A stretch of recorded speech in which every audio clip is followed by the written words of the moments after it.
And one thing that people question as we see these big numbers with 5, 6, and 7 handles, wait, why isn't Bitcoin rising? Isn't it supposed to be an inflation hedge? And one thing that I keep thinking is maybe those who see it that way placed their bets in early 2020 when Bitcoin was trading for less than $10,000. In that case, the hedge has worked out well, but let's ask an expert. Perianne Boring joins us. She is the president and founder of the Digital Chamber of Commerce. She was just testifying in front of the Senate, as I said earlier.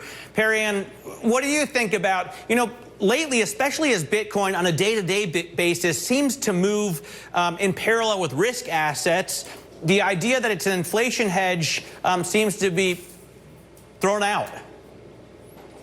Yeah, so let's just break it down here. I'm going to talk about Bitcoin specifically. Bitcoin is a non-correlated asset. That means if the stock market goes up, it may go up, it may go down. It is not correlated. In 2018, the Federal Reserve Bank of St. Louis issued a report recognizing that, and it said that Bitcoin may emerge as its own asset class and be used for diversification purposes. And that is what we are seeing investors, professional investors who are investing in digital assets like Bitcoin, turn to Bitcoin for. We find that when you add a small amount of Bitcoin to a typical portfolio of stocks and bonds, it will decrease the volatility and the risk of a portfolio, but increase its performance. So Bitcoin has been the best performing asset 10 out of the past 12 years. It is volatile, absolutely 100%. That is a true statement. There's a lot of criticism around that. But if you zoom out, if you look at Bitcoin on a day or a monthly basis, it can look incredibly volatile. When you zoom out, that volatility trends upwards. So in the past 10 years, the average annual rate of increase in Bitcoin has been 200%. So this is a long-term hold investment.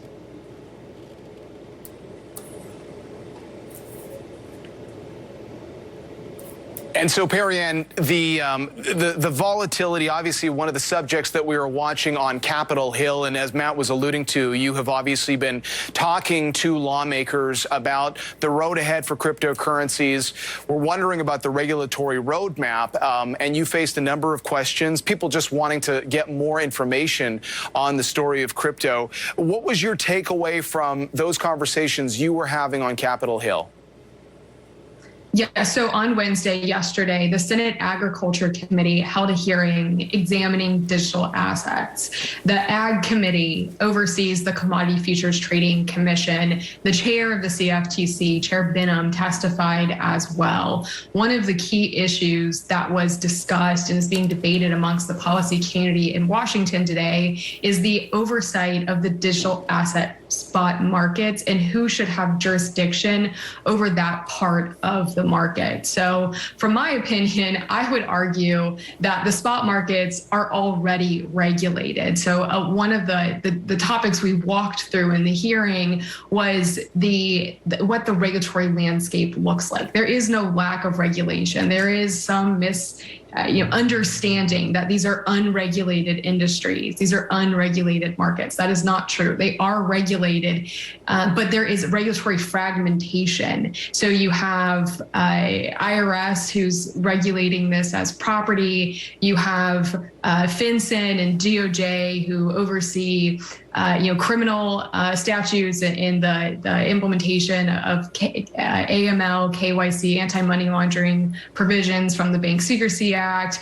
You have the SEC regulating some of these assets as securities, the CFTC regulating some of them as commodities. And then on top of all that, you have these state money transmitter licenses and requirements that also play a role in but maybe not well, digital assets. Perianne. I mean, if you look at the problems that you see in Tether, what's really backing the coins, the problems that you see in DeFi. If you're a big investor in the space, you've no doubt been ripped off numerous times. And maybe even problems with NFTs. No one really understands exactly what they are, who owns the assets, and DAOs. So it spans such a broad space. They're not really very well. It's really the Wild West.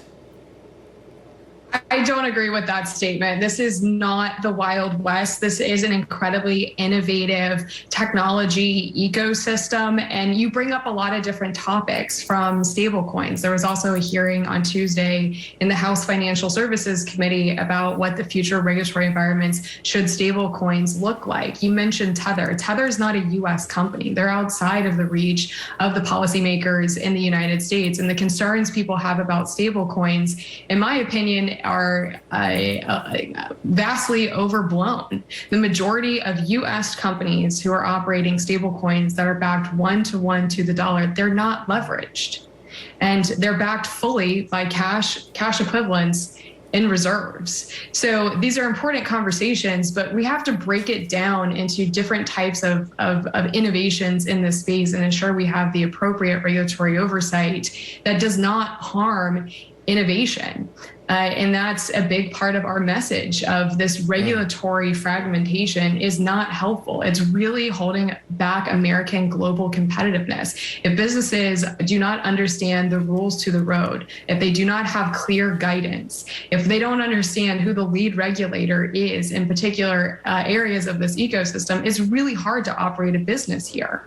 And that's why 95% of trading volumes, digital asset trading volumes, is happening outside of the US. Yet the majority of these products, the IP of these projects, is developed here. We're really missing out. And if we don't get a strategy, a regulatory strategy, and a unified strategy, it can make all the difference of what our future our technical future looks like here in the United States. All right, it's an important conversation, one that we'll continue to have for sure. Perianne, thanks so much for your time. Perianne Boring there of the Chamber of Digital Commerce.